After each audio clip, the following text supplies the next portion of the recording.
Strabismus বা স্কুইন যেটা, এটা নিয়ে এটা আমাদের ফাইনাল লেকচার, যেটাতে আমরা পুরো জিনিসটা কভার করার ট্রাই করব।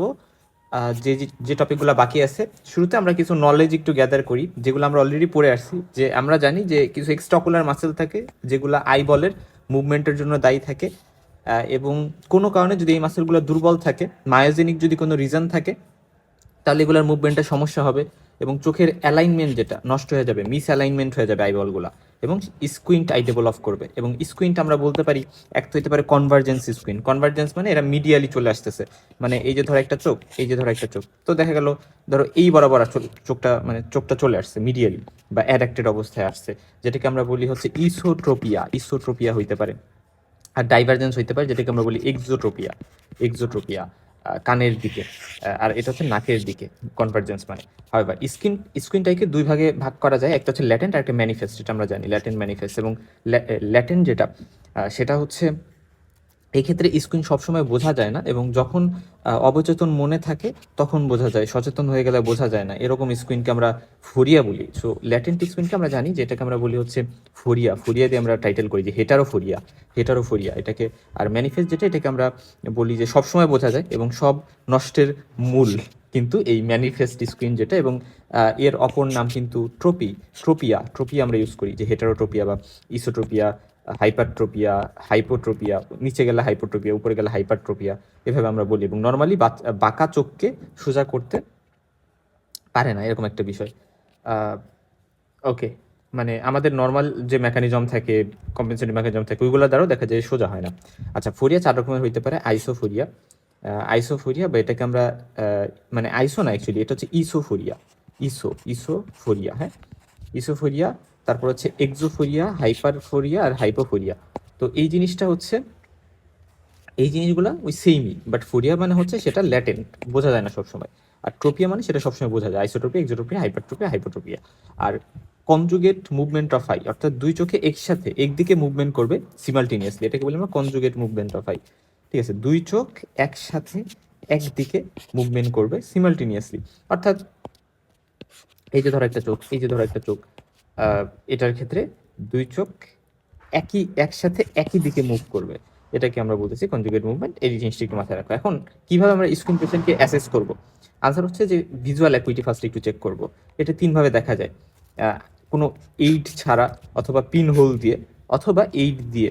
হ্যাঁ, মানে বেস্ট এইড দিয়ে মানে কি, মানে তার হচ্ছে ধরো কোনো একটা ইরোর আছে বা কোনো প্রবলেম আছে, তাহলে সেটা কারেক্ট করার জন্য আমরা হয়তো বা তাকে একটা গ্লাস দিছি, তাহলে গ্লাস সহ তাকে আমরা এক্সামিনেশন করতেছি উইথ এইড সহ।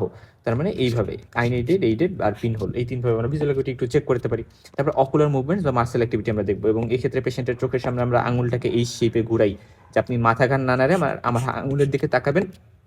আপনি যদি কোনো জিনিস দুইটা দেখেন আমাকে বলবেন, আর আমি ইন্সপেকশনে এই সময় একটু দেখে নিব যে তার টোসিস আছে কিনা, বা স্কুইন্ট আছে কিনা, চোখের স্কুইন্ট আছে কিনা, টোসিস আছে কিনা, নিস্টেগমাস আছে কিনা, এই জিনিসগুলো আমরা দেখে নিই। আর এই শেপে আমরা একটু দেখবো, আঙুল নাড়াবো এই শেপে, একবার সাইডে, একবার পাশে, একবার উপরে নিচে, এইভাবে আমরা দেখবো এই শেপে। হ্যাঁ, ধরো এই যে পেশেন্ট, এবং পেশেন্টের সামনে ফার্স্ট এখানে শুরু করে একবার এইদিকে গেলাম, তারপরে এই জায়গায়, সরি, তারপরে এইদিকে যাবো, তারপরে এখানে উপরে উঠাবো, মানে এগুলো আমার আঙুল উঠাইতেছি পেশেন্টের সামনে বসে, তারপরে একবার নিচে নামাবো। ঠিক আবার আবার এই জায়গায় এসে দেখো, আবার এই জায়গায় এসে এখানে এসে এইভাবে যাব, আবার এখানে গিয়ে এইভাবে এইভাবে এইভাবে এই শিফট করবো আর কি, পরে আবার মিড লাইনে ফিরে আসবো। এবং পেশেন্ট এই টাইমে পেশেন্টের অকুলার মুভমেন্ট আমরা বুঝতে পারবো, যদি কোনো সাইডে প্যারালাইসিস থাকে, অকুলার মাসেলস বা প্যারালাইটিক স্কুইন্ট আছে কিনা সেই জিনিসটা বুঝতে পারবো। প্যারালাইটিক স্কুইন্ট, রেস্ট্রিকটিভ স্কুইন্ট, এই জিনিসগুলো তো আছে, এগুলো নিয়ে আমরা পরে কথা বলবো। অকুলার মুভমেন্ট এবং মাসেল অ্যাক্টিভিটি আমরা দেখবো, এবং নার্ভ অ্যাক্টিভিটি দেখবো এক্সট্রাকুলার মাসেলের, এটা ট্রিটমেন্ট পারপাসে আমার দেখতে হয়। আচ্ছা, নার্ভ ইনট্যাক্ট থাকলে কিন্তু পেশেন্টের চোখ সোজা করা পসিবল, যদি নার্ভ ইনট্যাক্ট থাকে। বাট নার্ভ যদি প্যারালাইসিস হয় তাহলে কিন্তু অপারেশন করলেও ঠিক হবে না। এবং ট্রিটমেন্ট কি, ইন কেস অফ চিলড্রেন আমরা বলি একটা প্রিজম স্পেকটেকল নামে একটা টার্ম আছে, এটা আমরা ইউজ করি। প্রিজম স্পেকটেকল আমরা দিতে পারি, তিন কোণা কাচের একটা মানে চশমা, এবং এর মধ্যে দিয়ে রিফ্লেকশন করলে তখন মনে হবে ডিভিয়েটেড আই, সোজা মনে হবে আর কি, তখন চশমার মধ্য দিয়ে আর কি। এর জন্য আমরা প্রিজম স্পেকটেকল ইউজ করতে পারি। এবং এটার মোস্ট কমন যে পাওয়ার আমরা ইউজ করি সেটাকে আমরা বলি সিলিন্ড্রিক্যাল পাওয়ার এবং প্রিজম পাওয়ার, এবং এর মাধ্যমে সোজা রাখা হয় চোখকে। আচ্ছা, এবং এর উদ্দেশ্য দুইটা, এক হচ্ছে চোখের অ্যালাইনমেন্ট ঠিক রাখা এবং সেকেন্ডলি হচ্ছে অ্যামব্লিওপিয়া যাতে ডেভেলপ না করে, ওটা প্রিভেনশনের জন্য কিছুটা রোল এটার আছে। এবং যত তাড়াতাড়ি সম্ভব চিলড্রেনদের ক্ষেত্রে পিডিয়াট্রিক অপথ্যালমোলজিস্টের কাছে নিয়ে চশমা দিতে হবে, তাহলে চোখ ঠিক থাকবে, অ্যামব্লিওপিয়াকে প্রিভেন্ট করা যাবে। দেরি করলে কিন্তু আমরা বলি যে চোখের 6-7 বছর পরে অ্যামব্লিওপিয়া ডেভেলপ করে যাবে, কারণ চোখ আমরা জানি একটা বাচ্চার চোখ ডেভেলপ করতে 6-7 বছর লাগে, এবং তারপরে দেখা যাবে তার অ্যামব্লিওপিয়া ডেভেলপ করে গেছে। এবং সার্জারি কি এস্টাবলিশমেন্ট যে সার্জারি, সেই এস্টাবলিশমেন্ট সার্জারি এর ক্ষেত্রে আমরা কি কি করতে পারি এখানে দেখো। যদি এক্সোটপিয়া হয়, এক্সোটপিয়া মানে কি, মানে এই যে আই ফর এক্সাম্পল, তো চোখটা আমি ধরলাম এই সাইডে মানে ল্যাটারালি চলে গেছে, হ্যাঁ ল্যাটারালি চলে গেছে, তো এই যে ল্যাটারালি আইবলটা চলে গেছে, তো এটাকে বলি আমরা এক্সোট্রপিয়া। তো এখানে একটা জিনিস লক্ষ্য করো, এখানে যে চলে গেছে, কেন চলে গেছে, কারণ তার মিডিয়াল, ফর এক্সাম্পল আমি ধরলাম তার মিডিয়াল যে রেকটাস মাসেলটা, ওইটা হচ্ছে প্যারালাইসিস আছে, এবং এই কারণে তার আইবলটা এদিকে আসতে পারতেছে না, এদিকে চলে গেছে। ফর এক্সাম্পল এরকম একটা বিষয় যে ল্যাটারাল রেকটাস মাসেল শক্তিশালী, কিন্তু তার মিডিয়াল রেকটাসটা দুর্বল বা প্যারালাইসিস আছে, এবং এক্ষেত্রে ল্যাটারাল রেকটাসকে দুর্বল করা হবে বাই রিসেকশন। ল্যাটারাল রেকটাস মাসেলকে কেটে দুর্বল করা হবে এবং মিডল রেকটাসকে শক্তিশালী করা হবে রিসেকশনের থ্রুতেই। ঠিক আছে, কিভাবে করা হয়, একটাকে হচ্ছে আমরা শর্টেন করি, একটাকে লেনদেন করি। ঠিক আছে, এইভাবে আমরা করি, কোন একটাকে শর্টেন করে একটাকে লেনদেন করি। আমি একটু পরে দেখবো যে কীভাবে শর্টেন লেনদেন করি আমরা কেটে টেটে, এবং এইভাবে কিন্তু আমরা এইগুলাকে করি। হ্যাঁ, এবং মাসেলগুলোর ইনসারশন হয় ইউজুয়ালি লিম্বাস থেকে 4 থেকে 6 সেন্টিমিটার ডিস্টেন্সে ইনসারশন সাইট থাকে, এবং আমরা মূলত রিসেকশনের ক্ষেত্রে মেজার করি ইনসারশন কতটুকু দূরে সরালে তা কানেক্ট হবে, এবং ইনসারশনকে পেছনে সরিয়ে দিলে কিন্তু মাসেল ফাইবার লেন বেড়ে যায়, অ্যাক্টিভিটি কমে যায়, কারণ লেন বেড়ে গেলে সেটা কি হবে, সেটা উইক হয়ে যাবে। অন্যদিকে দুর্বল মাসেলকে আমরা কি করি, লেন্থ ছোট করে দিই এবং লেন্থ কমিয়ে দিই, শর্টেন করে দিলে ওইটা দেখা যায় স্ট্রং হয়ে যায়, টান টান হয়ে যায়। আচ্ছা, এবং এই সার্জারি করার সময় খেয়াল রাখতে হবে মাসেলের ব্লাড সাপ্লাই যাতে হ্যাম্পার না হয়। আমরা একসাথে কখনোই দুইটা মাসেলের বেশি কাজ করব না, দুইটার বেশি তো হলে কিন্তু স্কেলেরাল ব্লাড সাপ্লাই যা মাসেলের মাধ্যমে আসে তা কিন্তু হ্যাম্পার হবে এবং ইস্কিমিয়া ডেভেলপ করবে এবং আলটিমেটলি নেক্রোসিস হয়ে নষ্ট হয়ে যাবে। এই কয়েকটা কথা একটু মাথায় রাখবো। এখন স্কুইন্টার সার্জারি কখন আমরা করব, 3 বছরের পরেও যদি চশমা দিয়ে কারো চোখের অ্যালাইনমেন্ট ঠিক না করা যায়, তাহলে 3 বছর পর যে কোনো সময় আমরা সার্জারি করব, এবং এর আগে করলে ওদের চোখের ডেভেলপমেন্ট কমপ্লিট হয় না। মানে ধর একটা বাচ্চার বয়স 3 বছর, এখন 3 বছর বয়স, এখন এই আমরা জানি যে বাচ্চার আই ডেভেলপ করতে 6 থেকে 7 বছর লাগে, কিন্তু এর মাঝে কিন্তু আমরা ইউজুয়ালি কি বলি যে 3 বছরের আগে অ্যাটলিস্ট আমরা করবো না। ঠিক আছে, এর আগে করলে কিন্তু বাচ্চাদের আই ডেভেলপমেন্ট কমপ্লিট হয় না, সার্জারি পরে আবার ডিভিয়েশন হয়, এবং সেকেন্ড টাইম করা হয়। এবং সার্জারি কাদের করবো, যাদের ভিজুয়াল অ্যাকুইটি ভালো আছে তাদের করবো, কারণ তাদের সার্জারি করলে তাদের চোখ সোজা থাকবে, কিন্তু ভিজুয়াল অ্যাকুইটি যাদের ঠিক নাই তাদের অপারেশন করলে কিন্তু চোখ সাময়িক সময়ের জন্য ভালো থাকবে, কিন্তু ধীরে ধীরে আবার বাঁকা হয়ে যাবে।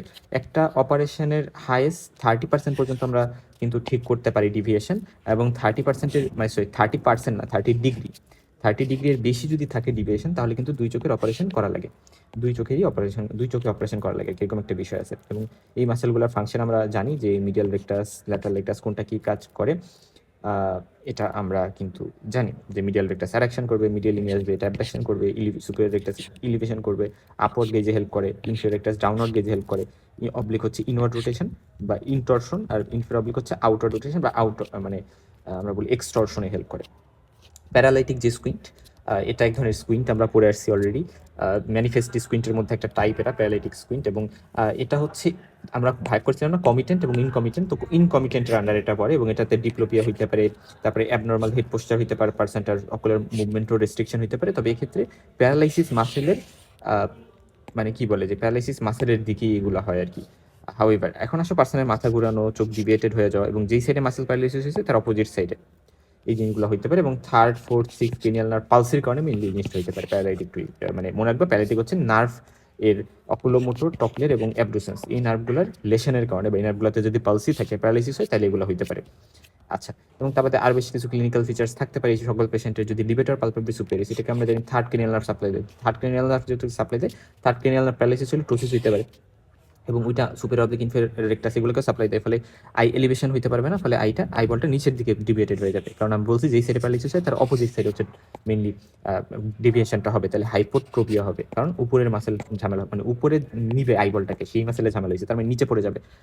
আচ্ছা, সো এইভাবে আমরা একটু মনে রাখবো, এবং পাশাপাশি স্ফিন্টার পিপুলি, সিলিয়ারি মাসেল, এগুলোকেও কিন্তু 3 যে ক্রেনিয়াল নার্ভ বা অকুলোমোটর সেগুলো সাপ্লাই দেয়, এবং স্ফিন্টার পিপুলি আমরা জানি নর্মালি মায়োসিস করে, অ্যাকোমোডেশন করে, তো এগুলো লস্ট হবে, ফলে মাইগ্রেসিস হয়ে যাবে, চোখ পিপুল ডাইলেটেড হয়ে যাবে, এবং নিয়ার ভিশনের বা নিয়ার রিফ্লেক্সটা লস হয়ে যাবে যেহেতু অ্যাকোমোডেশন করতে পারতেছে না। স্পেশাল কিছু ফিচার্সও নিয়ে আসতে পারে পেশেন্ট, যেমন আমরা বলি আঙ্কাল হার্নিয়েশন, ডায়াবেটিস, হাইপারটেনশন, এগুলাও কারণেও কিন্তু আমরা জানি যে অকুলোমোটর নার্ভে কি হইতে পারে বলতো, অকুলোমোটর নার্ভে প্যাথোলজিস হইতে পারে। ঠিক আছে, মানে এটা একটা ইম্পর্টেন্ট কথা, কারণ এরা কি করে আমাদের এই যে ভাসা নার্ভোসাম, এটা হচ্ছে আমাদের অকুলোমোটর নার্ভের ডিপে সাপ্লাই দেয় এবং আলটিমেটলি এগুলো ড্যামেজ হয়। এই ডায়াবেটিস, হাইপারটেনশন এগুলো ড্যামেজ হতে পারে এবং এইগুলোর কারণে এই থার্ড ক্রেনিয়াল নার্ভ পালসি কিন্তু হতে পারে। এই একটা কথা এখানে একটু জানো। এবং পাশাপাশি এই পেশেন্টের সাথে বেনিডিক্ট সিনড্রোম, ওয়েবার সিনড্রোম, তারপরে নর্থ অ্যাঙ্গেল সিনড্রোম, এরকম বেশ কিছু সিনড্রোম অ্যাসোসিয়েটেড থাকতে পারে। যেমন হচ্ছে বেনিডিক্ট সিনড্রোম মানে কি, যে রেড নিউক্লিয়াস ব্রেনে থাকে, ওইটাতে পালসি, পাশাপাশি লাফিং ট্রেমর আছে এবং থার্ড ক্রেনিয়াল নার্ভ পালসি তো আছেই। এবং এটাতে সেরিব্রাল প্যাডাঙ্কুলার লেশন থাকে ওয়েবার সিনড্রোমে, এবং পাশাপাশি থার্ড ক্রেনিয়াল নার্ভ পালসির পাশাপাশি হেমিপ্যারেসিস থাকতে পারে। আর সেরিব্রাল অ্যাটাক্সিয়ার পাশাপাশি থার্ড ক্রেনিয়াল নার্ভ পালসি থাকে নর্থ অ্যাঙ্গেল সিনড্রোমে। আর nuclear third cranial nerve palsy নামে একটা টার্ম আছে, এটাতে ড্যারফস রুল নামে একটা রুল থাকে, এটাতে টোসিস বা আরও বেশ কিছু জিনিস থাকে, এগুলা আমরা অত ইম্পর্টেন্ট না আমাদের জন্য। এবং আমরা থার্ড ক্রেনিয়াল নার্ভ পালসিতে কী করি, অবজারভেশন করি, 6 মাস পরে রিকভার না করলে আমরা কী করবো, সার্জারি করে দিব। এবং সার্জারি যদি কোনো রিজেনারেশন না হয় আর কি, তাহলে সার্জারি করে দিব। কারণ রিজেনারেশন হইতে পারে নিউরোলেমার থ্রুতে, নিউরোলেমা বলতে অলিগোডেন্ড্রোসাইটস সেলিকুলার থ্রুতে, বাট এগুলো যদি না হয় আমরা সার্জারি করতে হয় আমাদের আর কি। হয় যে কনজেনিটাল কজে হইতে পারে, ব্যাকওয়ার্ড কজে হইতে পারে। অ্যাকওয়ার্ড কজের মধ্যে অরবিটাল টম, অরবিটাল টিউমারের কারণে হইতে পারে। আর কনজেনিটালের মধ্যে Brown syndrome, Duane retraction syndrome বা ডিআরএস সিনড্রোম নামে একটা সিনড্রোম আছে। আর তারপরে congenital fibrosis of the extraocular muscle, সেগুলো যদি হয় তাহলে হইতে পারে রেস্ট্রিকটিভ যেটা আছে। এখন আসো যে এই সিনড্রোমে আমাদের ইন ডিটেলসে কিছু জানার দরকার নেই, বাট এই যে ডুয়েন রিট্রাকশন সিনড্রোম, এটাতে মেইনলি কি হয়, ডুয়েন বা ডিআরএস সিনড্রোম, এটাতে মেইনলি পার্সনের যে প্রবলেমগুলো হয়, একটা হচ্ছে অকুলার মুভমেন্টস ঠিক করে হয় না, লিমিটেশন অফ মুভমেন্ট হয়, এবং তার পালপেবল ফিচারগুলো ক্লোজার হয়ে যায়। পালপেবল ফিচার ক্লোজার হয়ে যায় মানে চোখ বন্ধ হয়ে যাওয়া, সহজ কথা, যে আপার লিড লোয়ার লিড মিশে যায় এবং চোখটা বন্ধ হয়ে যায়। এবং retraction of globe, retraction of globe মানে আইবল, এবং আইবলটা কি হয়, প্রোপটোসিসের উল্টা হচ্ছে রিট্রাকশন, মানে আইবলটা ভিতরের দিকে ঢুকে যায়, এটা হয়। তার মানে এরকম কিছু ফিচার কিন্তু এই ডুয়েনে রিট্রাকশন সিনড্রোমে থাকতে পারে। এবং ব্রাউন সিনড্রোম মানে কি, ব্রাউন সিনড্রোম মানে হচ্ছে মানে কনজেনিটালি টাইট সুপের অবলিক মাসল যদি কারো থাকে, এবং দেখা যায় যে মানে সুপের অবলিকের যে মুভমেন্ট সেটা কমে গেছে, এবং আলটিমেটলি ইলিভেশনে রেস্ট্রিকশন হয়ে যাচ্ছে, চোখ ইলিভেট করতে পারতেছে না একটা মানুষ, স্পেশালি চোখ যখন অ্যাডাক্টেড থাকতেছে ওই টাইমটাতে, এরকম এক ধরনের প্রবলেম কিন্তু এখানে হয়। হাওয়েভার, এবং কমিটেন্ট স্কুইন যেটা, এই এতক্ষণ আমরা ইনকমিটেন্টে জানলাম, প্যারালাইটিক এবং রেস্ট্রিকটিভ। আর কমিটেন্ট যেটা, সেটা হচ্ছে ইসোটোপিয়ানে পার্সেন্ট বেশি প্রেজেন্ট করে, অর্থাৎ আইবলের মিডিয়ালি দেখা যায়, মানে মিডিয়ালি বা অ্যাডাক্টেড অবস্থায় এইভাবে চলে আসছে ডিভিয়েশন হয়ে চোখটা, কনভার্জেন্ট স্কুইন তো আমরা একে বলে থাকি। এবং এটাতে আবার বিভিন্ন টাইপ আছে, অ্যাকোমোডেটিভ, নন অ্যাকোমোডেটিভ, এগুলো আমাদের অত কিছু জানার দরকার নেই। আর যদি হচ্ছে রিফ্র্যাক্টিভ হয়, তাহলে হাইপারমেট্রোপিয়া যাদের থাকে তাদের এটা হইতে পারে এই ইসোটোপিয়ার সাথে। আর নন রিফ্র্যাক্টিভ হইলে সেক্ষেত্রে ট্রিটমেন্টে আমরা বেশ কিছু প্রসিজার আছে, আমরা এখানে বলি যে আমরা কিছু মায়োটিক্স ড্রাগস ইউজ করি, যেমন ইকোথায়োফেট, তারপরে বাইফোকাল স্পেকটিকলস, সার্জারির মধ্যে বাইমিডিয়াল রিসেশন এবং ফ্যাডেন সার্জারি, এগুলো আমরা করতে পারি। যে সার্জারিগুলো করি এখানে আমরা মেইনলি ধরো একটা পার্সনের ইসোট্রোপিয়া আছে, তো ইসোট্রোপিয়া যদি থাকে তাহলে মিডিয়ালি চলে আসছে। এখন আমি কি করব, কিছু মাসেলকে আমরা, ফর এক্সাম্পল এই যে আইবল, এখন কি হয়েছে, ধরো একটা চোখ, এটার মিডিয়ালি আইবলটা চলে আসছে, মিডিয়ালি মানে কনভার্জেন্স টুইন্স আছে, মানে সরি স্কুইন্ট আছে, এবং এই কনভার্জেন্স স্কুইন্টে আমরা কি করি, আমরা ইপসিল্যাটারাল মানে এই চোখেরই মিডিয়াল যে রেকটাস, এই মিডিয়াল রেকটাসটা কি, এই মিডিয়াল রেকটাসটা কি আছে, দুর্বল আছে না স্ট্রং আছে, বলো তো? স্ট্রং আছে, এই সাইডটা স্ট্রং আছে, বাট এই সাইড মানে যেই সাইড প্যারালাইসিস হয়েছে তার অপোজিটে চলে আসে মেইনলি চোখটা ডিভিয়েটেড হয়ে, মানে এই সাইড মিডিয়াল রেকটা যেটা, এটা স্ট্রংই আছে। এখন এটা আমার দুর্বল করতে হবে, তো দুর্বল করার জন্য এই মাসেলটা কুইক করার জন্য যে প্রসিজার, সেটাকে আমরা বলি রিসিশন। তো রিসিশন মানে কি, ধরো এই মাসেলটা, এই জায়গায় যে মিডিয়াল রেকটাস মাসেলটা আছে, এই মিডিয়াল রেকটাস মাসেলটা যেখানে ইনসারশন আছে, ওই জায়গা থেকে ইনসারশন আমরা ছুটাই দিব, ওইখান থেকে ইনসারশন রিমুভ করে আমরা এটাকে আরো পেছনের দিকে নিয়ে যাব, অর্থাৎ আমরা এটাকে মানে লুজ করে দিব, লুজ মানে মাসেলটাকে ওভারঅল আমরা ট্রাই করবো লুজ করে দিতে, লুজ নট টাইটান। সো আমরা এটাকে লেন্দেনিং করব, এবং লেন্দেনিং করে, কারণ ইনসারশনের সাইজ ছড়াই দিছি এবং উইকেনিং করে দিছি। সো মনে রাখবা, resection is the process of weakening. অপরদিকে আমরা রিসেকশন করব বা কাটবো, কেটে ছোট করে দিব, শর্টেন করে দিব ল্যাটারাল রেকটাস মাসেলটাকে, কারণ এখানে ল্যাটারাল রেকটাস মাসেলটা উইক আছে, এটাকে আমি স্ট্রং বানাবো। স্ট্রং যখন আমি বানাবো তখন দেখা যাবে আইবলটা মাছ বরাবর আসতে পারবে। সেই জন্য এটাকে আমরা স্ট্রেন্থিং করবো। তো এখানে যে জিনিসটা মনে রাখবো, যে রিসেকশন হচ্ছে আমরা করি উইকেনিং এর জন্য, আর রিসেকশন করি হচ্ছে স্ট্রেটেনিং এর জন্য। তো এই বেসিক কথাটা একটু মাথায় রাখতে হবে। সিউডোস্টেবিসমাস মানে হচ্ছে অ্যাপারেন্ট ডিভিয়েশন। অ্যাপারেন্ট ডিভিয়েশন মানে আসলে স্কুইন্ট নাই, বাট দেখে মনে হচ্ছে স্কুইন্ট আছে। তো এখানে হইতে পারে সিউডো ইসোটোপিয়া বা সিউডো এক্সোটোপিয়া, এরকম হইতে পারে। তাহলে সিউডো ইসোটোপিয়া কখন হইতে পারে? ধরো টেলিক্যান্থাস যখন থাকে। টেলিক্যান্থাস মানে এই যে, টেলিক্যান্থাস মানে কি বলতো, এই যে এক সাইড এর ক্যান্থাস থেকে, মিডিয়াল ক্যান্থাস থেকে আরেক সাইডের মিডিয়াল ক্যান্থাসের মাঝের যে ডিস্টেন্স, এটাকে বলি টেলিক্যান্থাস।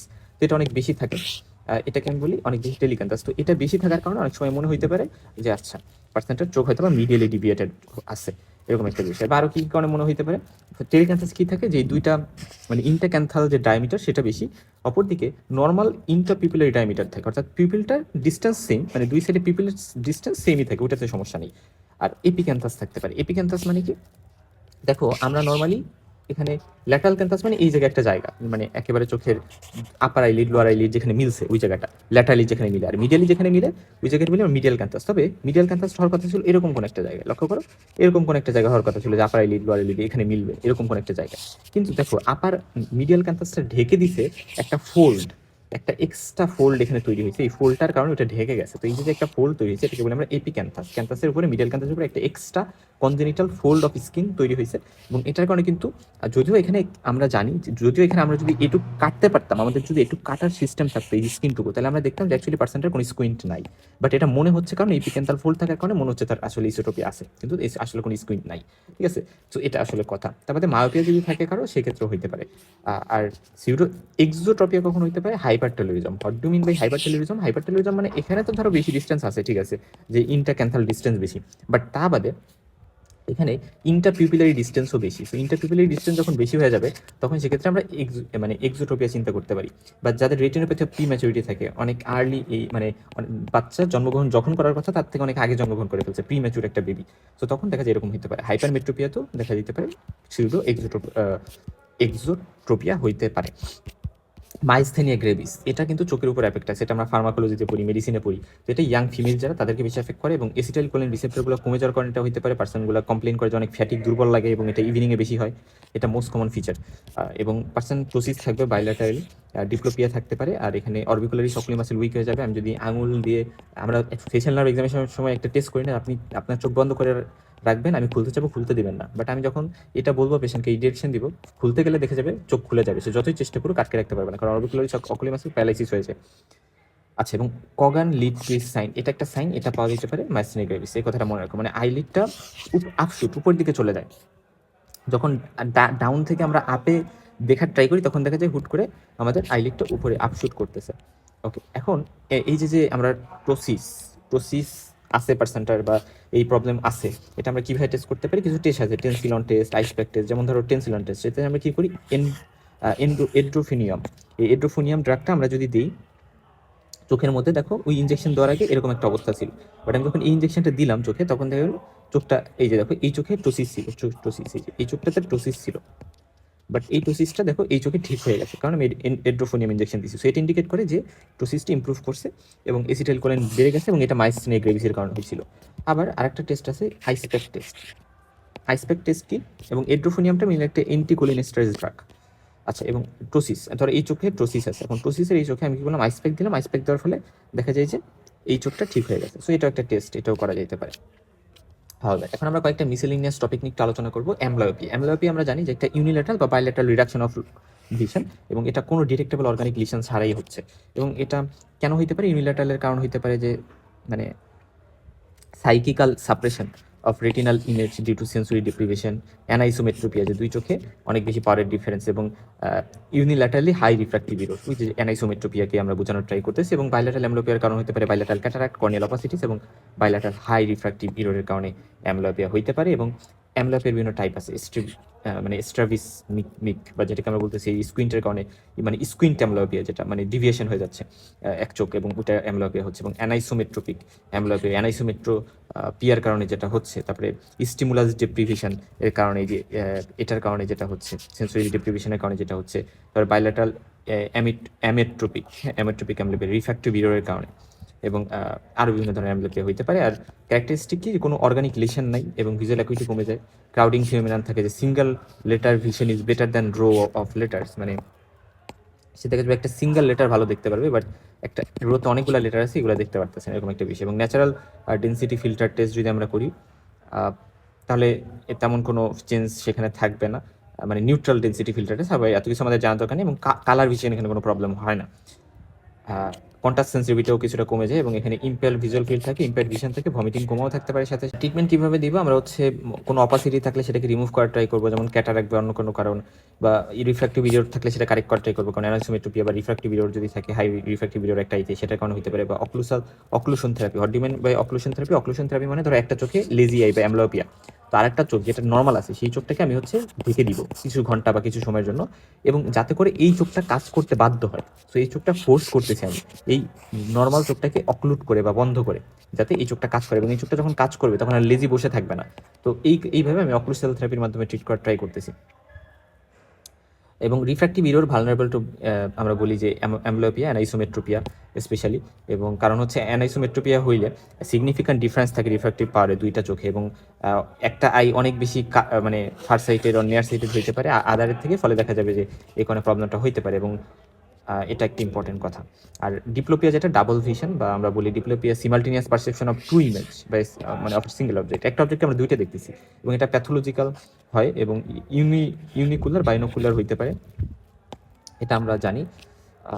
মোনোকুলার আর হচ্ছে বাইনোকুলার এরকম হইতে পারে। তো ইউনিকুলারের কাজ হচ্ছে সাবল্যাক্সেশন অফ লেন্স, এটা আমরা পড়ে আসছি গত ভিডিওতে।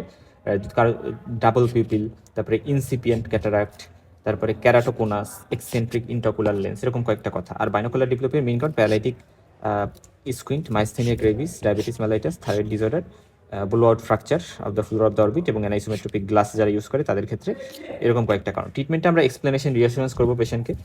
অক্লুশন অফ ওর সাইড, এক্ষেত্রে আমরা ওর সাইডটাকে অক্লুড করে রাখার ট্রাই করতে পারি, আর প্রিজম কারেকশন করতে পারি যদি ডিভিয়েশন স্মল হয় প্যারালাইটিক স্কুইন্টে, এবং অ্যাকর্ডিং টু দ্য কজ আমরা স্পেসিফিক ট্রিটমেন্ট দিব। এবং স্ট্রাবিসমাস যেটা, এটার ক্ষেত্রে আমরা বলি যে মিস অ্যালাইনমেন্ট হয় visual axis of two eyes, ঠিক আছে, তার মানে misalignment of the visual axis of two eyes is called squint or strabismus. এটা ইসোটোপিয়া, এক্সোটোপিয়া, হাইপারট্রোপিয়া আর হচ্ছে হাইপোট্রপিয়া হইতে পারে। আচ্ছা, এবং আমরা কনকমিটেন্ট হইতে পারে, ইনকমিটেন্ট হইতে পারে, কনকমিটেন্ট বা কনস্ট্যান্ট আমরা বলি। তো এবং ম্যানিফেস্ট স্কুইন্টকে আমরা হেটারোটোপিয়াও বলি, আর ল্যাটেন্ট যে স্কুইন্ট সেটা কে আমরা হেটারোফোরিয়া বলি আর কি। আচ্ছা, তারপরে আসো কনভার্জেন্ট স্কুইন্ট হইতে পারে, যেটাকে আমরা ইসোটোপিয়া বলি, ডাইভার্জেন্ট হইতে পারে এক্সোটোপিয়া, আর ভার্টিক্যাল স্কুইন্ট বা হাইপারট্রোপিয়া, মেইনলি হরাইজন্টাল, এইগুলোকে আমরা বলি কনভার্জেন্ট, ডাইভার্জেন্টকে আমরা একসাথে বলি হরাইজন্টাল স্কুইন্ট, এবং হরাইজন্টাল স্কুইন্ট বেশি কমন। আর ইনকমিটেন্ট যেটা, এটার মধ্যে প্যারালাইটিক হইতে পারে, রেস্ট্রিকটিভ হইতে পারে, এই দুইটা ইম্পর্টেন্ট। আর ক্লিনিক্যাল ফিচার কি ইউজুয়ালি কোনো সিমটম থাকে না, এবং এটা হচ্ছে প্যারেন্টস বা রিলেটিভস তারা মানে তারা হচ্ছে কমপ্লেন করতে পারে, ডিপ্লোপিয়া নিয়ে প্রেজেন্ট করতে পারে। There is no diplopia actually in general, তেমন একটা হয় না শুরুতে তেমন কোনো প্রবলেম হয় না, বাট পরে কিন্তু ডিপ্লোপিয়া হইতে পারে, এটা একটা বিষয়। এবং দেখা যায় যে মানে শুরুতে হয় না, মানে অনেকের নাও হইতে পারে, আবার অনেকের হইতে পারে, এটা একটা বিষয়। এবং অনেকের কসমেটিক একটা প্রবলেম, এটা লাইক স্কুইন্টের জন্য বিয়ে হচ্ছে না, এরকম একটা বিষয়। আচ্ছা, এবং primary angle of deviation is equal to secondary angle of deviation. হ্যাঁ, তো এটা একটা ইম্পর্টেন্ট। এটা কোন ক্ষেত্রে বলো তো? Primary angle of deviation is equal to secondary angle of deviation, এটা কোন ক্ষেত্রে বলো তো? এটা হচ্ছে আমাদের এই যে কনকমিটেন্ট এটার ক্ষেত্রে, বা কনস্ট্যান্ট এটা, বাট এটার ক্ষেত্রে কিন্তু এটা সত্য না। এটার ক্ষেত্রে সেকেন্ডারিটা বড় হবে, সেকেন্ডারি যে ডিভিয়েশন, এটা এই জিনিসগুলো যদি না বোঝো তাহলে তোমার গত ভিডিও দেখতে হবে। এবং ইনকমিটেন্ট স্কুইন্টে একটু সিভিয়ার, এটাতেই মেনলি ডিপ্লোপিয়া বা প্রবলেমগুলো থাকে বেশি। ইনকমিটেন্ট যে স্কুইন্ট, প্যারালাইটিক স্কুইন্ট এটা, বাট এটা যেটা কনকমিটেন্ট যেটা, এটাতে তেমন কোনো, এবং এটাই কমন বেশি। দেখো কনকমিটেন্টটা যেটা ধরো এটাই তেমন একটা মানে বেশি পাওয়া যাইতে পারে, এবং সেক্ষেত্রে সিমটমস যেগুলো হবে, সেক্ষেত্রে পেশেন্টকে optical correction of refractive errors করা, অক্লুশন থেরাপি দেওয়া। যে অক্লুশন থেরাপি আমি বলে আসছি, অর্থোফিক এক্সারসাইজ, কিছু চোখের জন্য কিছু এক্সারসাইজ আছে, এই এক্সারসাইজগুলো টেস্ট করে, মানে এক্সারসাইজ করলে চোখে ইমপ্রুভ হইতে পারে, মানে স্ট্রাবিসমাস। তারপরে এক্সারসাইজ উইথ প্রিজম গ্লাসও দিতে পারি আমরা, এবং অপারেটিভ মেজার আমাদের নেওয়া লাগতে পারে, কি অপারেটিভ মেজার করবো সেগুলো আমরা বলছি। এবং সিডিও স্ট্রাবিসমাস যেটা, এটা অ্যাপারেন্ট স্কুইন্ট আমরা এটাকে বলে থাকি, এটা নিয়ে আমি যথেষ্ট কথা বলছি। কন্টাক্ট লেন্স নিয়ে কিছু কথা বলি, যে কন্টাক্ট লেন্স আমরা জানি একটা আর্টিফিশিয়াল ডিভাইস, যেটা আমরা anterior surface of the cornea এই জায়গায় আমরা বসাই ফ্রন্টে, এবং এটা হার্ড হইতে পারে, রিজিড গ্যাস পারমিয়েবল হইতে পারে, বা সফট হইতে পারে, যেটাকে আমরা হাইড্রোফিলিকও বলে থাকি। হার্ড যেটা, এটা মিথাক্রাইলেট দ্বারা তৈরি বা পার্সপেক্স দ্বারা তৈরি, এবং যেটা রিজিড গ্যাস পারমিয়েবল সেটা মিক্সচার অফ হার্ড এবং সফট ম্যাটেরিয়াল দ্বারা তৈরি, এবং যেটা সব সেটা তো হেমা বা হাইড্রোক্সি মিথাক্রাইলেট দ্বারা তৈরি। এবং ইন্ডিকেশন কি, কোথায় আমরা ইউজ করবো এই জিনিসটা একটু জানতে হবে। অপটিক্যাল কিছু কারণ আছে যে অ্যানিসোমেট্রোপিয়া, ইউনিল্যাটারাল অ্যাফাকিয়া, হাই মায়োপিয়া যাদের থাকে, ক্যারাটোকোনাস যাদের থাকে, ইরেগুলার অ্যাস্টিগম্যাটিজম যাদের থাকে। থেরাপিউটিক কারণে বা চিকিৎসার কারণে আমরা কোথায় ইউজ করতে পারি, কর্নিয়াল ডিজিজ যেগুলো, যেমন healing corneal ulcer, bullous keratopathy, filamentary keratitis, recurrent corneal erosion syndrome, অথবা আইরিসের কিছু ডিজিজ, স্যানাইরিডিয়া, গ্লোবোমা, অ্যালবিনিজম এগুলাতে, বা গ্লুকোমা, অ্যাম্বলিওপিয়া, এই সকল ক্ষেত্রে আমরা থেরাপিউটিক কাজে ইউজ করতে পারি। ডায়াগনস্টিক আমরা গনিওস্কোপি যেটা গ্লুকোমাতে ওই রিজনে আমরা পড়ছিলাম, সো ওই ক্ষেত্রে, বা ইলেকট্রোরেটিনোগ্রাফি এই সকল ক্ষেত্রে, বা মানে Goldmann's three mirror examination, fundus photography, examination of fundus, তারপরে অপারেটিভের গনিওটমি, ভিট্রেকটমি, এই সকল ক্ষেত্রে। কসমেটিক ক্ষেত্রে আমরা বলি কর্নিয়াল স্কার, আনসাইটলি কর্নিয়াল স্কার, টোসিস, এইগুলা। অকুপেশনাল স্পোর্টসম্যান, পাইলটস, অ্যাক্টরস এরাও কিন্তু কন্ট্যাক্ট লেন্স ইউজ করে, অ্যাক্টরস, অ্যাক্ট্রিস এগুলা। আচ্ছা, কন্ট্যাক্ট লেন্স স্পেকটিক্যালসের থেকে অ্যাডভান্টেজ কোন কোন দিক থেকে সেগুলো এখানে বলা হয়েছে। কিছু ক্ষেত্রে এদের অ্যাডভান্টেজ আছে, যেমন এরা normal field of vision provide করে, এবং তারপর হচ্ছে binocular vision can be retain in high anisometropia. তারপর হচ্ছে rain and fog don't condense upon, মানে আমরা জানি যে চশমার উপরে যদি রেইন থাকে, ফগ থাকে, এগুলো থেকে কন্ডেন্স করতে ঘোলা ঘোলা বানাই দেয়, ফগই করে ফেলে। এই প্রবলেম এদের মধ্যে নাই, এবং কসমেটিক্যালি চশমা নাই, ফলে চোখটা একটু ভালো দেখা যাবে, এরকম একটা বিষয়। এবং যেটা আমরা গ্লাস দ্বারা কারেক্ট করতে পারি না, ইরেগুলার অ্যাস্টিগম্যাটিজম, সেটা কিন্তু এটা কারেক্ট করতে পারবে। আচ্ছা, এবং কন্ট্রাইন্ডিকেশন অফ কন্ট্যাক্ট লেন্স, অনেক ক্ষেত্রে আমরা কন্ট্যাক্ট লেন্স দিতে পারি না, সেটা কখন কখন সেটা জানতে হবে, ভেরি ইম্পর্টেন্ট। যে মেন্টাল ইনকম্পিটেন্স এবং পোর মোটিভেশন যাদের, কারণ এটা হ্যান্ডেল করা, কন্ট্যাক্ট লেন্স হ্যান্ডেল করতে পারাটা ইম্পর্টেন্ট। যারা মেন্টালি রিটার্ডেড তাদের ক্ষেত্রে আমি দিতে পারবো না। এবং কোনিক ডেক্রোসিস্টাইটিস, কোনিক ব্লেফারাইটিস, রিকারেন্ট স্টাই যাদের হয়, কোনিক কনজাংটিভাইটিস, তারপর ড্রাই আই সিনড্রোম যাদের আছে, কর্নিয়াল ডিস্ট্রফিস যাদের হয়, কর্নিয়াল ডিজেনারেশন যাদের হয়, এবং recurrent disease like scleritis, iridocyclitis. So এই সকল জায়গায় যখন অনেক বেশি চোখ ঘষাঘষি করা লাগতেছে, এই সকল ক্ষেত্রে কিন্তু আমি কখনোই দিতে পারবো না কন্ট্যাক্ট লেন্স।